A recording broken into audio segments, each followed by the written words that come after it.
Today is September 20, 2025. Now, I've been thinking a lot about Lyndon Baines Johnson. I've been watching these documentaries. And President Johnson's last words in a public speech before he died, literally weeks before he died, they were simple but profound. And they were the words, "We shall overcome," which you should know from the civil rights movement. He spoke those words in Austin, Texas. And he was carrying the weight of the civil rights movement that he had helped advance through the Voting Rights Act and Civil Rights Act, even as he bore the scars of failure in Vietnam and the bitter opposition that forced him to announce that he would not run for president again. Those words were more than a slogan. They were his confession. They were his plea. They were his hope. They held together two truths about LBJ. One, that he had made grave mistakes, and two, that he still believed America could repair them. And that's what I've been really thinking about. Because that's the essence of democracy. Democracy does not deny failure. In fact, our founding fathers created this country as an experiment. They were expecting failure. Democracy expects failure. Democracy expects us to stumble, to err, to be wounded by choices that don't hold up under the weight of time. And yet democracy also carries within itself the promise of correction. Johnson believed that even his failures would one day be mended because the people, through democratic action, could demand change, reverse injustice, and chart a new course. In other words, you can have bad presidents. We can have bad presidents, but if you really trusted that democracy would work, you would believe that correction will happen because the opportunity is there. And that brings us to today. And I really wanted to share this message because I've been having conversations all week about current events, and I hear the feedback is they feel helpless all the time. We are not powerless. That's the message that I wanted to share today. We are not powerless. We're not powerless when leaders try to silence us. We're not powerless when lies spread like wildfire. We're not powerless when authoritarianism knocks at the door. This nation has always been strongest when ordinary Americans stood up, not for one party, not for one man, but for the enduring values of our democracy. And we're talking about free speech. We're talking about free elections. We're talking about equal justice under the law. Now, these are not abstractions. They are the lifeblood of our republic. It is said that democracy is never more than one generation away from extinction. And I know a lot of you have never heard that before, but it is a common thing that you learn in political science. Democracy is never more than one generation away from extinction. In other words, this can all fall apart quicker than you can imagine. And the warning is no less true now. The question before us, though, is whether we will surrender to that cynicism that I was talking about in our conversations with other people, or are we going to rise to meet the challenge?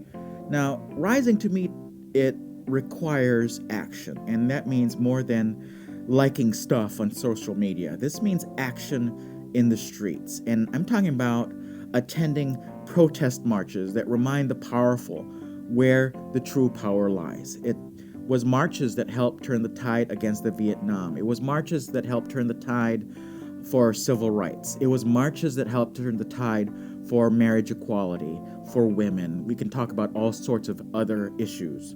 It was marches that forced leaders to listen. We also need action in our communities.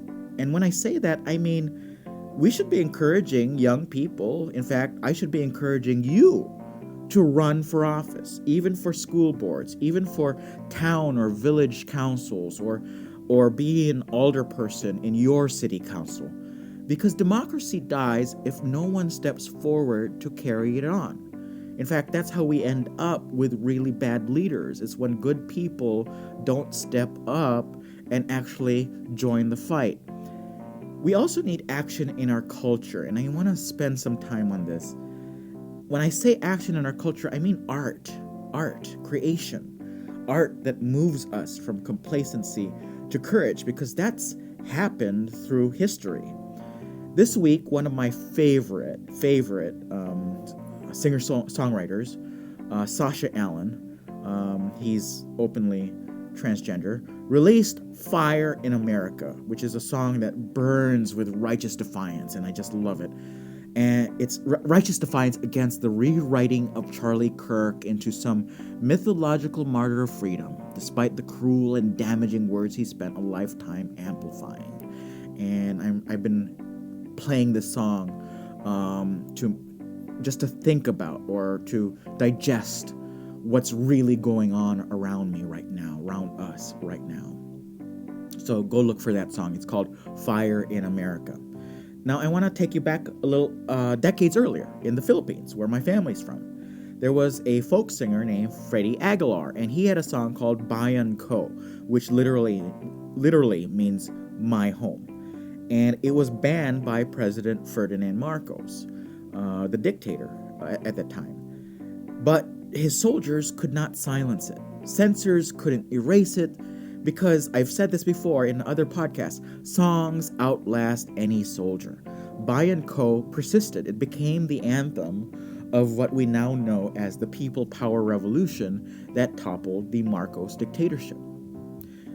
And if we go even further than that, long before that, there was a painter named Diego Rivera, who was famously married to Frida Kahlo in Mexico. And he did these massive, gorgeous murals. But these murals were not decoration. They were declarations. They spoke of workers and peasants, of dignity and justice. His walls testified against corruption. His colors refused to be silenced. They were really vivid. Murals outlived their censors. Paintings outlast their regimes. Now, taken together, Sasha Allen's Fire, Aguilar's song, Diego Rivera's murals, we see the thread that binds art, creation, to protest, the thread that binds memory to action, the thread that binds democracy to hope is creativity, creation, the arts. In fact, that's one of the first things that authoritarians like to dig into and destroy is the arts. Authoritarians can command armies, authoritarians can command prisons, authoritarians can command courts, which is really scary right now, but they cannot command the human spirit. They cannot command the song. They cannot command the painting. They cannot command the mural. They cannot command the truth. Our task right now is to ensure democracy is not lost on our watch. The responsibility falls to each of us to speak, to march, to vote, to run for office, to create, to hold fast to truth, and to defend the liberties that define us as Americans. And that brings me back to LBJ's final words in a public speech. We shall overcome. This was not just a reflection on his era. They are a reflection, a call to ours. They are a call to ours. We shall overcome. That's the way it is. That's the way it must remain. If we are to keep faith with those who came before us, and if we are to keep faith with the generations yet to come.